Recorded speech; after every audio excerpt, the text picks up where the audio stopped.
Hey, the soup for breakfast is bland. Why is it so watery? What? It's not good? No, it's not. Make it richer, will you? But the doctor said I should watch the salt. Who cares? I love rich flavors. The one who's always complaining about the food is my mother-in-law, or Mill for short. She's constantly craving heavily seasoned food. But she's overweight and borderline diabetic, so her doctor warned her. She doesn't seem to care and just adds extra seasoning to whatever I cook. I was stunned by the unreasonable amount of salt and pepper she added to the soup I'd carefully prepared. Even though I use low-sodium salt and seasonings, it's apparently not enough for her. I keep thinking she's going to drop dead one of these days if she keeps this up.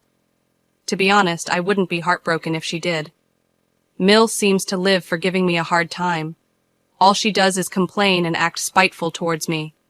I'm Alice, 29, working while also being a housewife. I've been married to my husband for 3 years, but we don't have any kids. The issue is my infertility, and Mill never lets me forget it. You're worthless as a woman if you can't have children. You're defective. Wow. You should be grateful just to be kept in this house. You're right. I'm defective because we've tried so many times, and I can't have kids. Talk about drawing a bad hand, huh? Ha ha ha. How could you say such a thing? Well, because a woman who can't have kids is finished. You're right, Mom. My husband laughed and agreed that I'm defective. I want a baby so badly. I've been going to the obstetrician while working, but nothing's working. It's physically and emotionally draining, so I've decided to stop the treatment. It also costs a lot, making it tough to continue for years on end. My husband used to say that spending money on fertility treatments was a waste, yet he pressured me to get pregnant quickly. What's the use of pressuring me? I can't get pregnant if it's not happening, I thought. After stopping the treatments, I considered the idea of living happily ever after, just the two of us. But my mother-in-law hadn't given up on having a grandchild. To taunt me, she even bought diapers and showed them off. Look, I bought diapers. Excuse me? You'll need them eventually. Ha ha ha. Aren't those a bit small for you to wear, Mill? Ha ha ha. Hey, these are for a baby. Can't you see that? Well, I wouldn't know. I'm the defective, faulty woman who can't have children. Ha ha ha.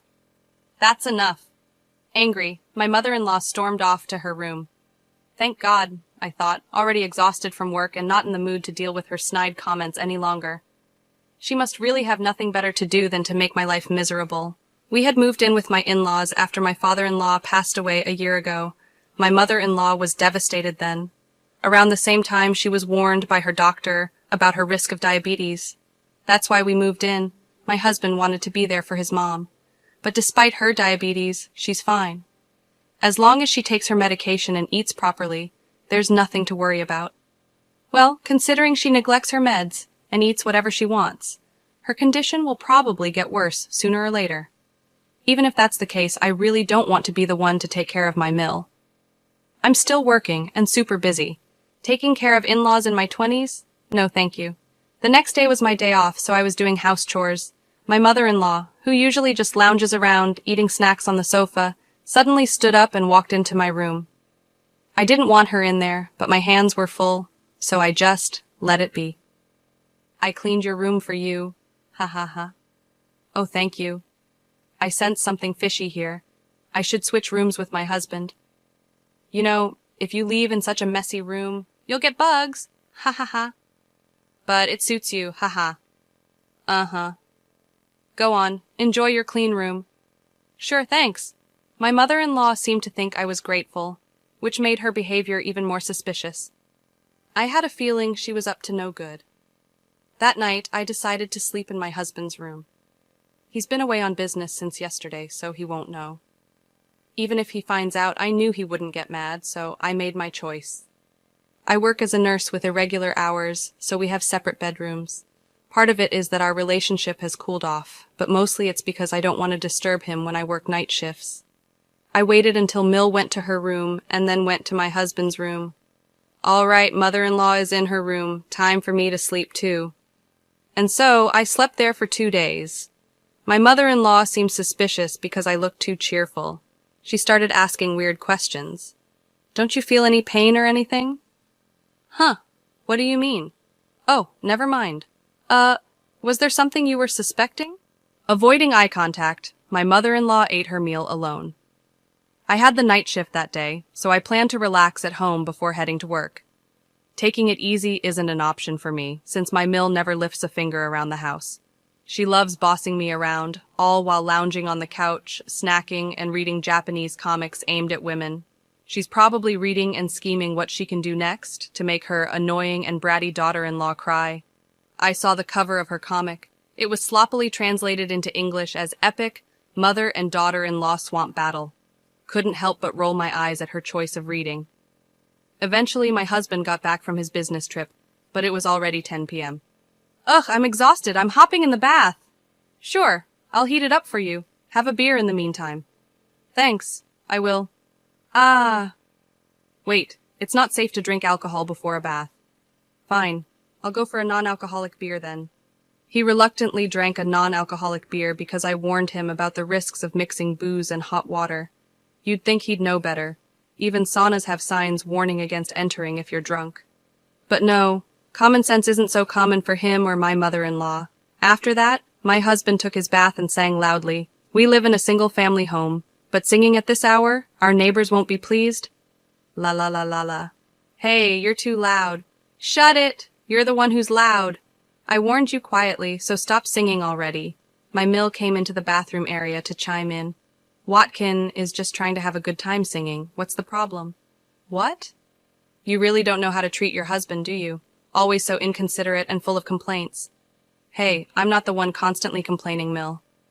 Ha ha ha. Back talk, huh? You're definitely not cute. Not that you're a beauty to begin with. That's fine by me. I'm probably a knockout beauty in some other country. No worries.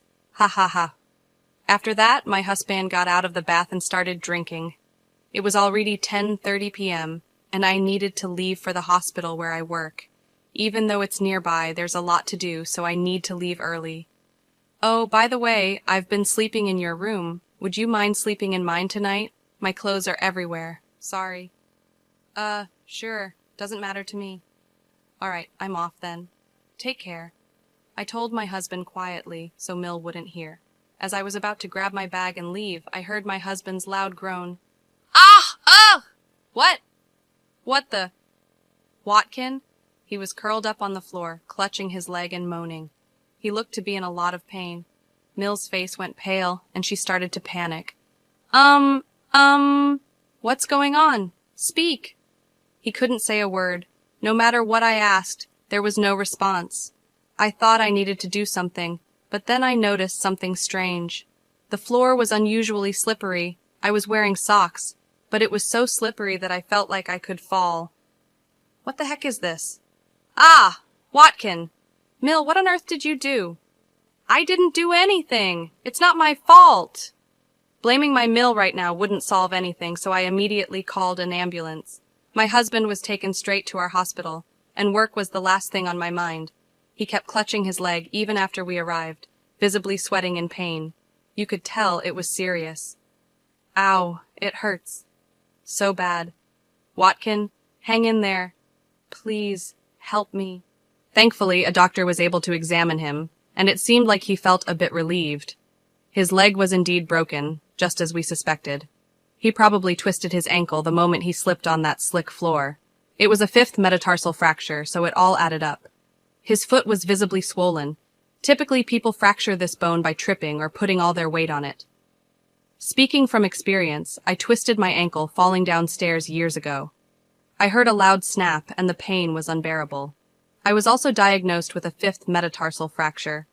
I was lost in music while walking down the stairs, so it was quite embarrassing. I even lied to my close friends about it. Since his fracture didn't require hospitalization, my husband could come home. I was scheduled for a night shift, but my nursing supervisor insisted that I should take the night off. It's not a life or death situation, but I guess she was genuinely concerned. I survived, but now I've got a fever. Well, you broke your leg. Of course you'd get a fever. But why was the floor so slippery? Why don't we ask Mill about that, huh? Haha. Hey, what did you do to the floor in the room? Well, The floor was all slippery. That's why I slipped and fell. I could have seriously broken my leg. Well, that room is for my daughter-in-law, so I greased the floor. What? I was hoping my daughter-in-law would slip, so I put a lot of grease on the floor. I never expected you to go in there and slip. Ah. Unbelievable. Turns out my mother-in-law intentionally greased the floor to make me fall. She had claimed to have cleaned the room, but her actual intention was to put me in harm's way. I'm furious. If I had entered that room, I might have broken my leg. No, breaking a leg would be the least of my worries. Hitting my head could have been fatal. My mill is practically a criminal for doing something this dangerous. You're despicable. You're not even family to me anymore. I got seriously hurt because of you. I'm going to the police. Wait a minute. I didn't directly cause any harm, did I? Your wife is the one to blame. What? She told you to enter her room, didn't she? So this is all her fault. Shut up. That's not the point. You're getting arrested. My husband was furiously dialing the police. My mill tried to snatch the phone away, but couldn't overpower him. Even with a broken leg, my husband was still stronger. He was desperately holding on to his phone, speaking to the police. I couldn't help but think that I'd rather be at work, maybe even at the hospital, than deal with this mess. Neighbors will eventually catch wind of this horrifying situation. Well, since she almost injured me too, maybe I should also consult the police. What? We don't know for sure, but she might be charged with attempted harm. Wait, no, I don't want to be taken to the police. Really? You knew the risks when you did this? Or did you think you could just erase me from this world? Well, I did think it would be better if you just disappeared. Wow, you're the worst. Your mindset is criminal. Personally, I wish you'd just stay in jail forever. Let's get a divorce. What? I can't continue like this. If I stay in this house, you might actually erase me one day. I'm too scared to live with that. Plus, I can't stand your lack of morals anymore. Wait, don't say we'll divorce over this. Over this? You looked down on me, called me defective. Do you even know how much that hurts? I can live without you just fine. No, I need you. I was counting on your income. I even got a new car contract. What? I finally got the Toyota Century I've always wanted from Japan. I don't care anymore. I managed to clean the slimy floor and hastily packed my belongings into a bag. I stuffed more into my carry-on, took off my wedding ring, and placed it on the table. While rummaging through a shelf full of dishes, I thought about bringing the divorce papers. Ah, found it. The divorce papers you wrote before. What? Remember how you wrote that if I can't have a child within 2 years, we'd divorce?